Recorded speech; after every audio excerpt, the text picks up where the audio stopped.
Igama lami uLungile Khambule, ngiyajabula ukuba nani namhlanje. Kufanele sifake umbala wamaphesenti angu-20.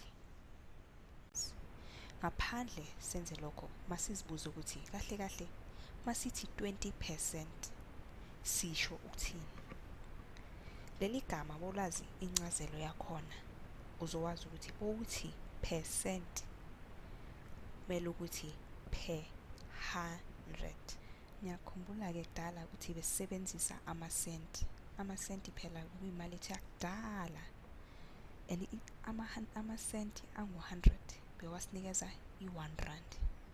Bowuthi phela une-20 cent, busho ukuthi phela unamasenti angu-20 kodwa awunawo ayenza u-100.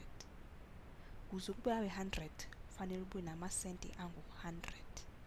Lapho-ke sithola khona le gama elithi percent. Manje-ke asibuyele kumbuzo wethu.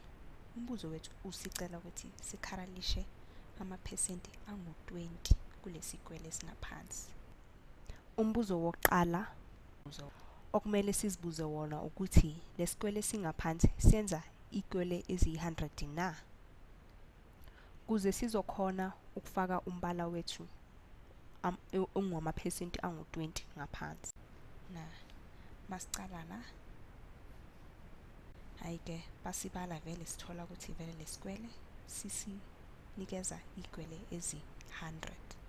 Soqala-ke sifake umbala wethu kulesikwele esikhulu. Socala ngesisodwa sibhale, sifake umbala wethu kulesi sisodwa, sichubeke-ke size sifikelele kusikwele eziyi-20 ngoba phela le kwele ezingaphansi ziyenza 100. Soqhubeka-ke sifake umbala wethu kulesi sikwele esikhulu, siqhubeke khona sigcine sesithole ikwele eziyi-20. Phela mase sifake umbala wethu esikweleni esisodwa kusho khona ukuthi sinephesenti elilodwa. Ingakho soqhubeka size sifake umbala ey'kweleni eziyi-20 kusho khona ukuthi sesinamaphesenti angu-20. Umugqa wokuqala uzosinikeza amaphesenti angu-10.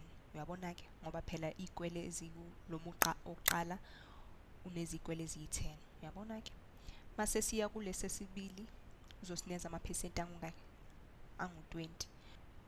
Asifake-ke umbala wethu. Uyabona-ke sesicedile-ke umbuzo wethu, sesitholile amaphesenti wethu angu-20. Ngiyathemba-ke lo mbuzo uchazulule ngakusiza-ke kulelo daba. Kuze sibonane futhi, ngiyabonga.